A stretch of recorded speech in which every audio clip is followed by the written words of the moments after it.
Faisal Suliman, are you there? Can you hear? Well, I can see you on the screen, but can you hear me? Now I can hear you, yes. Oh, finally. 10 minutes later. Assalamu alaikum to you. Yeah. Welcome to the program. And Walaikum I'm salam. panicking here, telling my technical producer that you're a medical doctor, and oftentimes when you interact with us, you have a room full of patients waiting to, I do now. for. I do. I've got patients waiting. So I do let's try know. and start. Let's see what we can do. Let's just Yeah. dive right in, and we're going to talk about standing against Islamophobia. To begin with, how would you define Islamophobia, and how does it manifest in South Africa? So I think, like in any kind of phobia, it is a dislike, hatred, uh, prejudice against someone simply because they belong to the Islamic faith, or as we would say, they are Muslim, and no other reason other than that.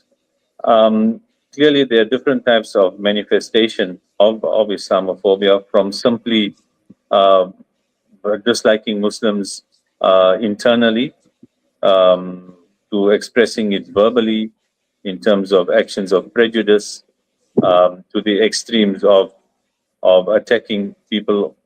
Um, the expressions of it can take so many forms in terms of racist, bigoted behavior, prejudicial behavior, whether you are someone at work, within a school environment, within a social environment, and of course, in this day and age, which is the most common, is ranting on social media. We see that all the time, whether it's comments on podcast, whether it's people's social media comments. And of course, we've seen, there was an attempt to bomb the mosque in Durban North. We've had people after Taraweeh um, have acid thrown at them, or stones thrown at them. And people, whether you're in a queue at a food franchise, if you're a Muslim, looking obviously Muslim, whether it's a kurta and a beard and a hat, or a woman in hijab or niqab, very often women will tell you, even those that are in hijab or niqab, experience, I think, more road rage. People, give them the bird, as you say, the finger, more aggressive to them on the on the road. So there are whole different ways of manifestation of Islamophobia, down to a teacher in a school picking on a Muslim child, picking on the way a Muslim child dresses, to the work environment. So, and of course, the greater form of it is what you see from the United States Secretary of Defense, who has this tattoo that says the Crusades and Kafir on his arm, and he's one of the protagonists of the attacks on Iran and support for Israel. So, a whole host of manifestations, but it is purely because one happens to be a Muslim. Do you believe that this is a growing concern in South Africa, or is it something that has existed but is just now receiving more attention simply because the airwaves are totally open? As you've indicated, the socials are ablaze with this situation. Is it just because we have more access to information that it seems to be more prevalent? No, I think it's a combination of both. Islamophobia has existed, or the desire to denigrate Muslims. You can trace all the way back to the Crusades, to the advent of Orientalism, portraying Muslims as other, the mocking literature. In the third, fourth century, Mohammedanism, and all the vile things that people have written against the Prophet ﷺ. Probably took more prominence as globalization took effect, and Muslims emigrated to other places, often seen as taking jobs. A sort of xenophobia we see often in South Africa really went on steroids post 9/11, or probably from the creation of this abortion called Israel, because then, to justify the genocide and the ethnic cleansing of Palestinians, they had to portray Arabs and Muslims as the other, as the enemy. and therefore the caricatures in movies, in TV series, in novels, in cartoons, um, fueled by this Orientalist type of thinking, fueled by a crusader mentality, and exacerbated by Zionists. And then, of course, post 9/11, it went on steroids.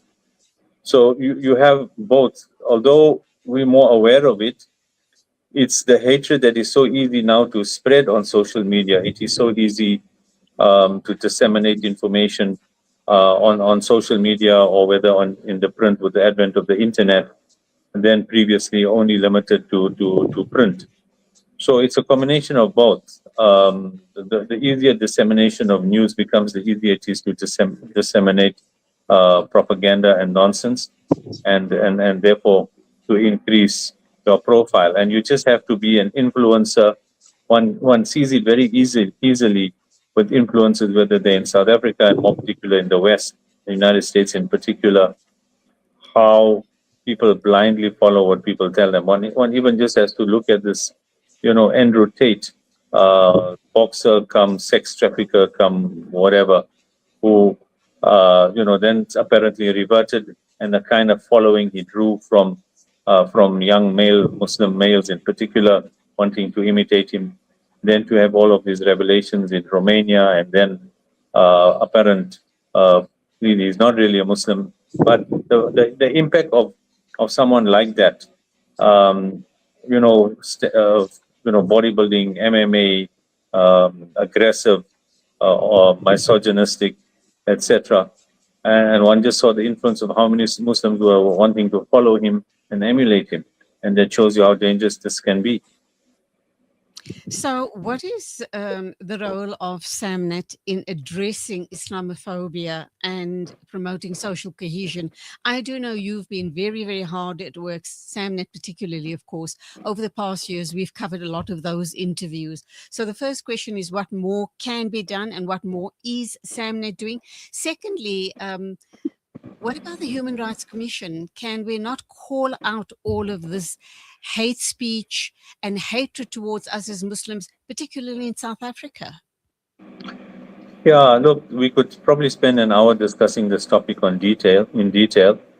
I think one is the awareness that you don't have to put up with it, awareness that you can do a lot with it. And it's probably an extremely bad example, but one just has to look at the way Jewish Board of Deputies doesn't leave even a small, tiny stone unturned if they suspect, unnecessarily classify, and for political reasons want to classify everything as anti-Semitism, but they don't leave anything, even if it's the smallest infraction, perceived or created or imagined, but they will take it on using law, using threats, etc. But very often the threat of the law and suing and going to court, etc. So the first thing is you don't have to put up with it. The second one is, for example, we had asked people for this month to invite media in particular, like your local, if you're in a town or city, whatever, your local police captain, your counselor, the school principal where the children go to school, if it's not a Muslim, and particularly the media, to come and witness an iftar, to surround and witness an iftar, and to witness Maghrib Salah, both in terms of soft dawah, in terms of awareness about Ramadan, but also in terms of witnessing the kind of universal brotherhood that exists when a poor person and a rich person can sit down on the floor in a masjid, sharing the same meal off the same plate in a masjid, and then stand shoulder to shoulder, whether it's in the first row or the last row, purely on the basis that they are Muslim coming to pray, and not according to, who's who in the front line, etc. So we thought that was one of the ways in which, and clearly we have the Mosque Open Day, which shouldn't really be an annual event. And then there's the other things about reporting it to us.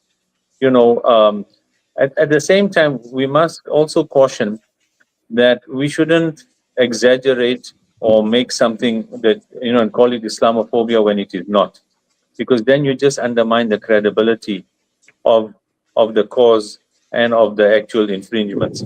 If someone is prejudiced to you because of a business deal, or some other factor, or you skipped a queue, or you did some sort of something wrong, and then, and they take you on and you suddenly scream Islamophobia, that's not on either, because you really do then undermine the real Islamophobia. As you say, it becomes, as everyone says, cry wolf. Eventually, nobody listens. In terms of the SAMNET has a hate crime register. We're also part of the hate crimes working group with other communities and groupings in South Africa, where these things have to be. And now I must tell you, with SAMNET's input, it's become understood in the mainstream and in this group that Islamophobia does exist, and it's a real problem. We have to document all of it, Julie, because eventually we need to then go to SAPS and the Minister of Police and say that just like there are other, designated units that are resourced and trained, like whether it's rape, gender-based violence, they've got grouping for anti-Semitism, etc. We need to have the police and the security services recognize that there's Islamophobia, that it needs dedicated police training, resources, and a specialized unit to look into it and to train. And that can only happen when you have statistics, when you have incidences of Islamophobia that are documented, which is why we're saying to the public, when these things do happen, don't just ignore it and say, or tackle it. And you have to report it so we can document it, and data is important. And then, of course, education. The final one is, for us to set up, a permanent attorney to deal with this, so that we also apply the law and protect ourselves and take on racists, Islamophobes. Of course, SAMNET, there's if it's in the media, we complain to the Broadcasting Complaints Commission, or there's the Equality Court, the Press Ombudsman. Or then the other one is also, when it's individuals, to expose them, and if they have businesses, to start boycotting those businesses, to create awareness that this particular individual from this business, or if it's a corporate, to ensure that the corporate takes action, or else the corporate branding, the corporate name, and the brand value must be exposed.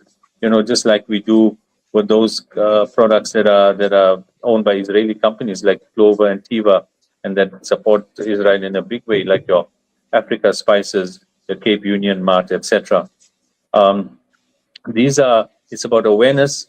It's about, also in the masjids, Julie, the masjid is not just designed, or shouldn't just be for ritual prayers and lectures on fiqh and theology and spirituality. The masjid is a place where we must use it to organize.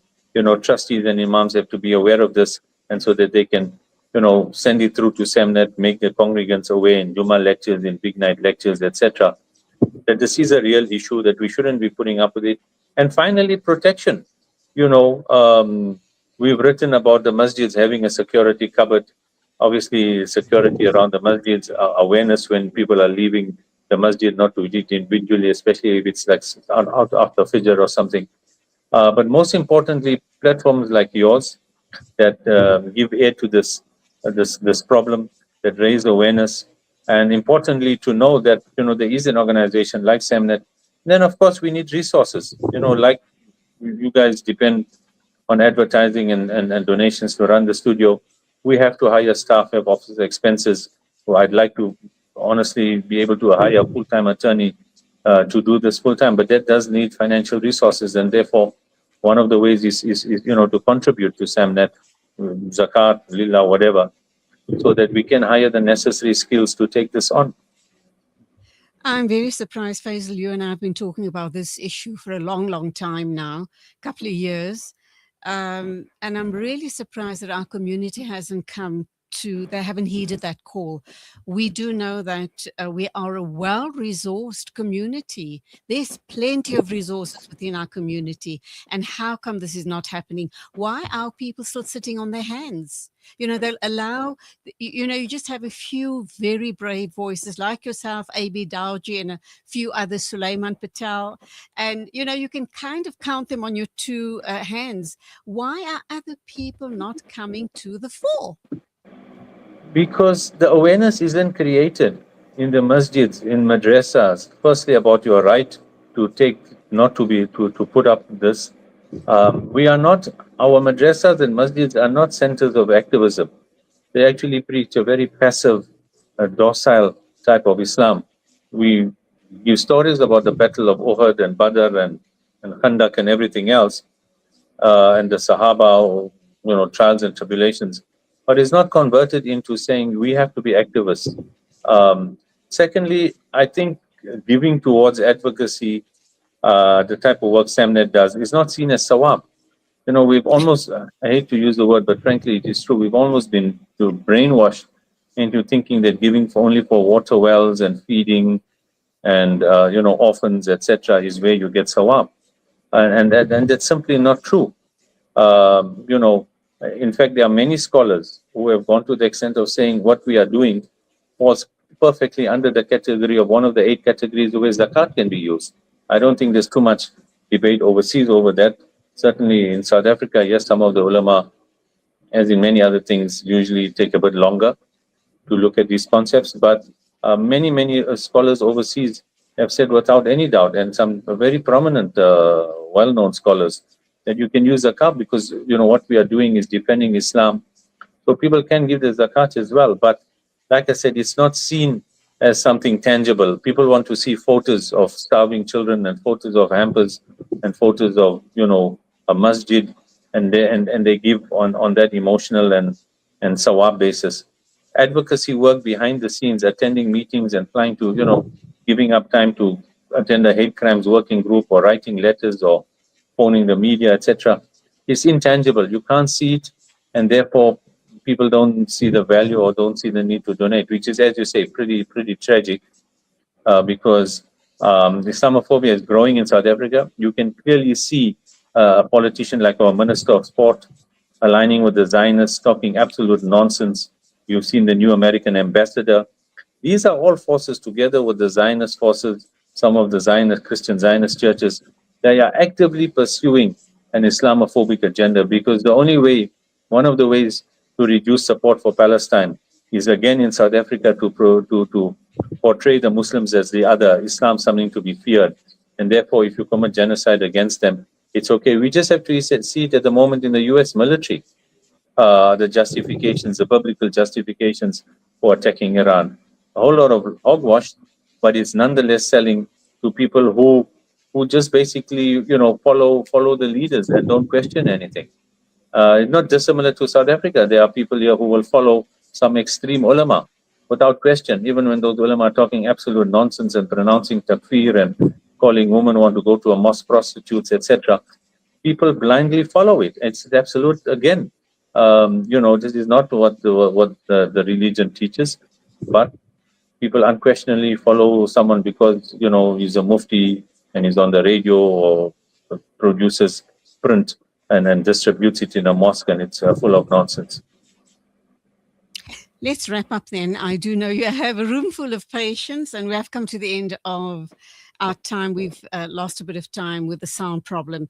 But what would you like to leave the community with? A very important message that really needs to hit hard and hit home so that we can wake up, because it looks like we're fast asleep regarding these issues and we're being left way behind. And like you said earlier on, we are way too passive. We're not saying become aggressive and create a bigger problem, but become aware and start being proactive. Well, for a start, they should register to vote. A few weeks ago, Julie, there was this proposal from Home Affairs to delay burials. I'm not sure, I'm sure you all covered it, to have burials take place after a day and all of this. And there was an outcry. And suddenly, people were looking for contacts and who must we call, Minister of Home Affairs, Minister of whatever. And, the point is, if we had more people, Muslim people in parliament, if we had recognized politicians in many other political parties, they'd be able to know this is coming in advance, they'd be able to engage at the level of parliament, if we had the funding to have a parliamentary office. So those who are still preaching, stay out of politics, don't get involved, don't vote. If this thing went through, where would we be standing? You now have got a growing more growing DA ministers aligned with Christian Zionists like the Gayton McKenzie, who are in fact in this election going to probably do much better in the local elections and the next national election. And they're going to be enacting legislation, tightening up on the Muslim community like you can't believe.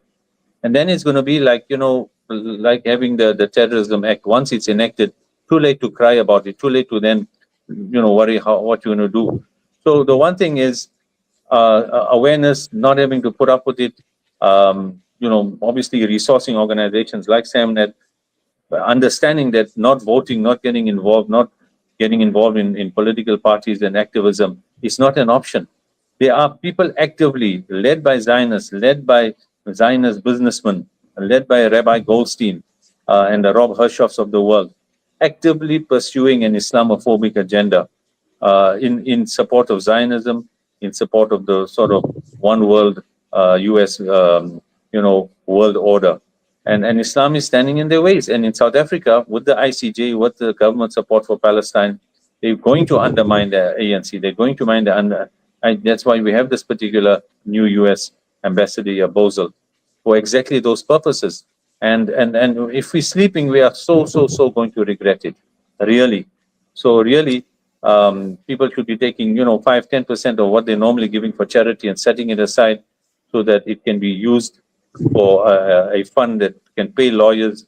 There are Muslim women whose dignity is being eroded, harassed for wearing scarf, of course not, can't wear pants at work, etc. We get those cases, the public doesn't know. But it takes time and energy and staff to have to deal with all of that. And therefore, it means like everything else, it needs funding. And you're absolutely right. Let's wrap up, Faisal. But one more comment I'd like to make is these other, the Zionist, Christian and other, they actually, go to schools, go to communities, etc., and they handpick great candidates and groom them for all of these roles. And they put a lot of resources behind these people. And these are the people that represents these communities. We need to wake up and we need to start doing exactly the same. But our very well-resourced community also needs to put their money where their mouth is. We need them to start putting money into the SAMNETs of this world so that you guys can start identifying the firebrands within our community and groom them and let them make a difference and let them become the leaders that we need within our community. But we do have to leave it there. It was lovely talking to you yet again. We will talk some more, inshallah, after Ramadan. Keep up the great work and Khuda Hafiz to you. Assalamu alaikum. Walaikum salam. People should consider inviting the media, etc., to the Idgas.